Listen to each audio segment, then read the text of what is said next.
आइए सुने कार्यक्रम हवा महल।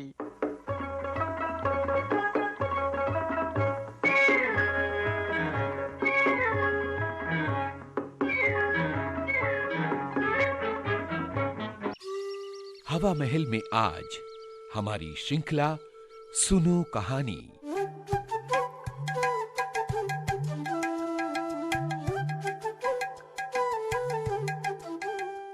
दोस्तों नमस्ते, मैं हूं अमरकांत।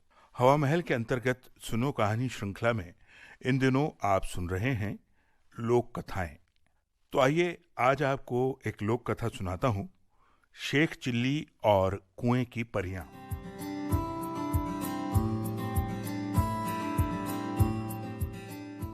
एक गांव में एक सुस्त और कामचोर आदमी रहता था। काम धाम तो कोई करता न था, हाँ बातें बनाने में बड़ा माहिर था। इसीलिए लोग उसे शेख चिल्ली कहकर पुकारते थे। शेख चिल्ली के घर की हालत इतनी खराब थी कि महीने में 20 दिन चूल्हा नहीं जल पाता था। शेख चिल्ली की बेवकूफी और सुस्ती की सजा उसकी बीवी को भी भुगतनी पड़ती, भूखे रहना पड़ता था। एक दिन शेख चिल्ली की बीवी को बड़ा गुस्सा आया।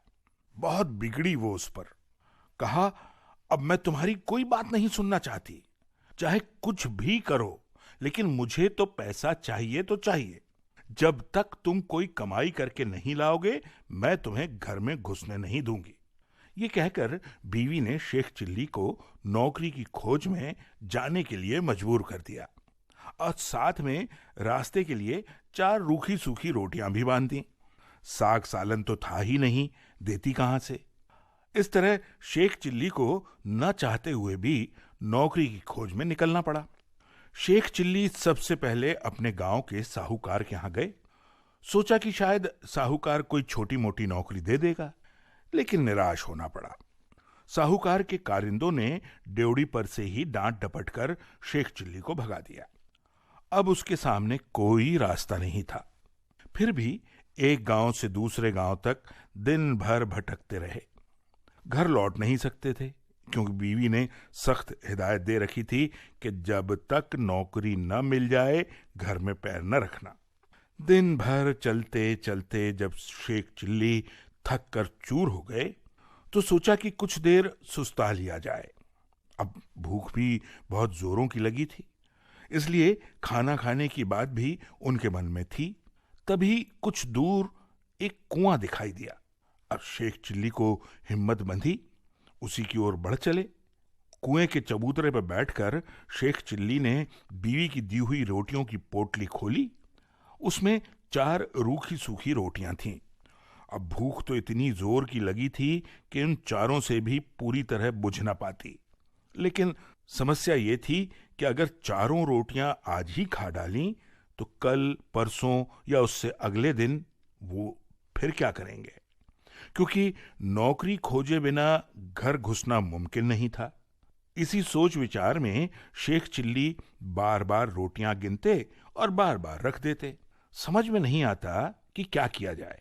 जब शेख चिल्ली से अपने आप कोई फैसला न हो पाया तो कुएं के देव की मदद लेनी चाहिए। वो हाथ जोड़कर खड़े हो गए और बोले, हे बाबा, अब तुम ही बताओ, अब तुम ही आगे का रास्ता दिखाओ। दिन भर कुछ भी नहीं खाया। भूख तो इतनी लगी है कि चारों को खा जाने का मन करता है, और शायद चारों को खाने के बाद भूख मिट ही ना पाए। लेकिन अगर चारों को खा लेता हूं तो आगे क्या करूंगा? मुझे अभी कई दिनों तक आसपास भटकना है। इसलिए हे कुआं बाबा, अब तुम ही बताओ कि मैं क्या करूं। 1 खाऊं, 2 खाऊं, 3 खाऊं या चारों खा जाऊं? लेकिन कुएं की ओर से कोई जवाब नहीं मिला। अब वो बोल तो सकता नहीं था, इसलिए कैसे जवाब देता। उस कुएं के अंदर 4 परियां रहती थीं। उन्होंने जब शेख चिल्ली की बात सुनी तो सोचा कि कोई दानव आया है जो उन्हीं चारों को खाने की बात सोच रहा है। इसलिए तय किया कि चारों को कुएं से बाहर निकलना चाहिए और उस दानव से विनती करनी चाहिए ताकि वो उन्हें खा न जाए। ये सोचकर चारों परियां कुएं से बाहर निकल आईं। हाथ जोड़कर शेख चिल्ली के सामने खड़ी हो गईं और बोली, हे दानवराज, आप तो बड़े बलशाली हैं। आप व्यर्थ ही हम चारों को खाने की बात सोच रहे हैं।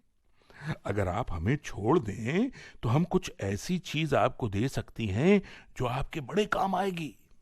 परियों को देखकर और उनकी बातें सुनकर शेख चिल्ली हक्के बक्के रह गए। समझ में नहीं आया कि क्या जवाब दें, लेकिन परियों ने इस चुप्पी का यह मतलब निकाला कि शेख चिल्ली ने उनकी बात मान ली है। इसलिए उन्होंने एक कठपुतला और एक कटोरा शेख चिल्ली को देते हुए कहा, हे दानवराज, आपने हमारी बात मान ली, इसलिए हम सब आपका आपका बहुत बहुत उपकार मानती हैं और साथ ही अपनी ये 2 तुच्छ भेंटें आपको दे रही हैं। ये कठपुतला हर समय आपकी नौकरी बजाएगा, आप जो कुछ भी कहेंगे ये वही करेगा, और ये कटोरा, वो तो हर एक खाने की चीज आपके सामने पेश करेगा। हाँ, आप इससे जो भी मांगेंगे, जब भी मांगेंगे, जितना मांगेंगे, सब कुछ ये आपके सामने लाकर रख देगा। इतना कहकर परियां फिर कुएं के अंदर चली गईं। इस सब से शेख चिल्ली की खुशी का तो भाई ठिकाना ही नहीं रहा। उसने सोचा कि अब घर चलना चाहिए, क्योंकि बीवी जब इन दोनों चीजों के करतब देखेगी तो फूली न समाएगी। लेकिन सूरज डूब चुका था, रात भी घिर आई थी, इसलिए शेख चिल्ली पास के ही एक गांव में चले गए और एक आदमी से रात भर के लिए अपने यहां ठहरा लेने को कहा, और यह भी वादा किया कि इसके बदले वो घर के सारे लोगों को अच्छे अच्छे पकवान और मिठाइयां खिलाएंगे। वो आदमी तैयार हो गया, शेख चिल्ली को अपनी बैठक में ठहरा लिया। शेख चिल्ली ने भी अपने कटोरे को निकाला और उसने अपने करतब दिखाने को कहा उससे। बात की बात में खाने की अच्छी अच्छी चीजें, बेहद उम्दा पकवान, स्वादिष्ट खाने, सब चीजों के ढेर लग गए। जब सारे लोग खा पी चुके तो उस आदमी की घरवाली जूठे बर्तनों को लेकर नाली की ओर चली। ये देखकर शेख चिल्ली ने उसे रोक दिया और कहा, मेरा कठपुतला बर्तन साफ कर देगा। शेख चिल्ली के कहने भर की देर थी कि कठपुतले ने सारे के सारे बर्तन पल भर में निपटा डाले। शेख चिल्ली के कठपुतले और कटोरे के ये अजीबो गरीब करतब देखकर गांव के उस आदमी और उसकी बीवी के मन में लालच आ गया। शेख चिल्ली जब सो गए तो वो दोनों चुपके से उठे और शेख चिल्ली के कटोरे और कठपुतले को चुराकर उनकी जगह एक नकली कठपुतला और नकली कटोरा रख दिया। शेख चिल्ली को ये बात पता न चली। सवेरे उठकर उन्होंने हाथ मुंह धोया और दोनों नकली चीजें लेकर अपने घर की ओर चल दिए। घर पहुंचकर उन्होंने बड़ी बड़ी डींगे हाँकी, ये खिलाऊंगा मैं, वो खिलाऊंगा मैं, ये कर दूंगा मैं, वो कर दूंगा। बीवी से कहा, भाग्यवान, अब तुझे कभी किसी काम के लिए, किसी बात के लिए कोई कमी नहीं रहेगी, कोई तेरे को हाथ पैर नहीं हिलाना पड़ेगा, ना घर में खाने को किसी चीज़ की कमी होगी, ना ही कोई काम तुमको या मुझे करना पड़ेगा। तुम तो जो चीज़ खाना चाहोगी मेरा ये कटोरा तुम्हें तुरंत खिलाएगा, जो काम करना या करवाना चाहोगी तो मेरा ये कठपुतला तुरंत कर देगा। लेकिन शेख चिल्ली की बीवी को इन बातों पर विश्वास नहीं हुआ। उसने कहा, देखो, तुम ये फालतू की बातें तो मेरे सामने करो मत। तुम तो ऐसी डींगे रोज ही मारा करते हो, कुछ करके दिखाओ तो जानू।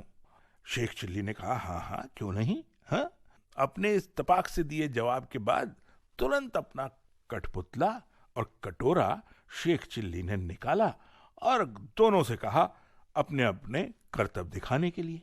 अब लेकिन वो दोनों चीजें तो नकली थी, इसलिए शेख चिल्ली की बात झूठी निकली। अब नतीजा ये हुआ कि उनकी बीवी, जो पहले से ही नाराज थी, अब और ज्यादा नाराज हो गई। कहने लगी, तुम मुझे इस तरह धोखा देने की कोशिश करते हो। जब से तुम घर से गए हो घर में चूल्हा नहीं जला है, जानते हो। अरे कहीं जाकर मन लगाकर काम करो तो कुछ तनख्वाह मिले, हम दोनों को 2 जून खाना तो नसीब हो। इन जादुई चीजों से कुछ नहीं होने का। बेबस शेख चिल्ली खिसियाए हुए से फिर चल दिए। वो फिर उसी कुएं के चबूतरे पर जाकर बैठ गए। समझ में नहीं आ रहा था कि अब क्या किया जाए। जब सोचते सोचते वो हार गए, कुछ भी समझ में नहीं आया, तो उनकी आंखें छलछला आईं और रोने लगे। ये देखकर कुएं की चारों परियां फिर बाहर आ गईं। शेख चिल्ली से उनके रोने का कारण पूछा। शेख चिल्ली ने सारी आप बीती कह सुनाई। परियों को हंसी आ गई। वो बोली, हमने तो तुमको भयानक दानव समझा था और इसीलिए खुश करने के लिए वो 2 चीजें तुम्हें दे दी थी, लेकिन तुम तो बड़े भोले हो, हैं? इतने भोले भाले और सीधे साधे आदमी निकले। खैर, कोई बात नहीं, इसमें घबराने की कोई भी बात नहीं है। हम तुम्हारी मदद करेंगे। तुम्हारा कठपुतला और कटोरा उन्हीं लोगों ने चुराया है जिनके यहां रात को तुम रुके थे। इस बार तुम्हें एक रस्सी और डंडा दे रही हैं।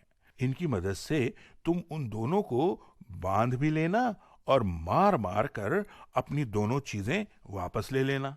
इसके बाद परियां कुएं में फिर से चली गईं। जादुई रस्सी और डंडा लेकर शेख चिल्ली फिर उसी आदमी के यहां पहुंचे और कहा, इस बार मैं तुम्हें कुछ और नए करतब दिखाऊंगा। वो आदमी भी तो लालच का मारा था। उसने समझा कि इस बार कुछ और जादुई चीजें हाथ लगेंगी, इसलिए उसने खुशी खुशी शेख चिल्ली को अपने हाथ टिका लिया। लेकिन इस बार उल्टा ही हुआ। शेख चिल्ली ने जैसे ही हुक्म दिया, वैसे ही उस घर वाले और उसकी बीवी को जादुई रस्सी ने कसकर बांध दिया और जादुई डंडा दना दन पिटाई करने लगा। अब तो वो दोनों चीखने चिल्लाने लगे, माफी मांगने लगे। शेख चिल्ली ने कहा, तुम दोनों ने मुझे धोखा दिया है। मैंने तो ये सोचा था कि तुमने मुझे रहने की जगह दी है, इसलिए मैं भी तुम्हारे साथ कोई भलाई कर दूं। लेकिन तुमने तो मेरे साथ उल्टा व्यवहार किया। मेरे कठपुतले और कटोरे को ही चुरा लिया। अब जब ये दोनों चीजें तुम मुझे वापस कर दोगे, तभी मैं अपनी रस्सी और डंडे को रुकने का हुक्म दूंगा। उन दोनों ने झटपट चुराई हुई दोनों चीजें शेख चिल्ली को वापस कर दी। ये देखकर शेख चिल्ली ने भी अपनी रस्सी और डंडे को रुक जाने का हुक्म दे दिया। अब अपनी चारों जादुई चीजें लेकर शेख चिल्ली प्रसन्न मन से घर को वापस लौट पड़े। जब बीवी ने फिर देखा कि शेख चिल्ली वापस आ गए हैं, तो उसे बड़ा गुस्सा आया। उसे तो कई दिनों से खाने को कुछ नहीं मिला था, इसलिए वो झुंझलाई हुई भी थी। दूर से ही देखकर वो चीखी, कामचोर कहीं के, तुम फिर लौट आए। खबरदार अगर घर के अंदर कदम रखा, वरना बेलन रखा है तुम्हारे लिए। ये सुनकर शेख चिल्ली दरवाजे पर ही रुक गए। मन ही मन उन्होंने रस्सी और डंडे को हुक्म दिया कि वो इसे काबू में करें। रस्सी और डंडे ने अपना काम शुरू कर दिया। रस्सी ने कस कर बांध दिया और डंडे ने पिटाई शुरू कर दी। ये जादुई करतब देखकर बीवी ने भी अपने सारे हथियार डाल दिए और कभी वैसा बर्ताव न करने का वादा किया। तभी उसे भी रस्सी और डंडे से छुटकारा मिला। अब शेख चिल्ली ने अपने कठपुतले और कटोरे को हुक्म देना शुरू किया। बस फिर क्या था, कठपुतला बर्तन भांडे जिन जिन चीजों की कमी थी सब कुछ झटपट ले आया और कटोरे ने बात की बात में नाना प्रकार के अनेकों व्यंजन उनके सामने रख दिए। अब बीवी भी खुश और शेख चिल्ली भी खुश। तो ये थी आज की कहानी, शेख चिल्ली और कुएं की परियां। आप सुन रहे थे मुझसे यानी अमरकांत से। कार्यक्रम के प्रस्तुतकर्ता हर्षवर्धन गवई। इसी तरह सुनते रहिए विविध भारती। सुनो कहानी।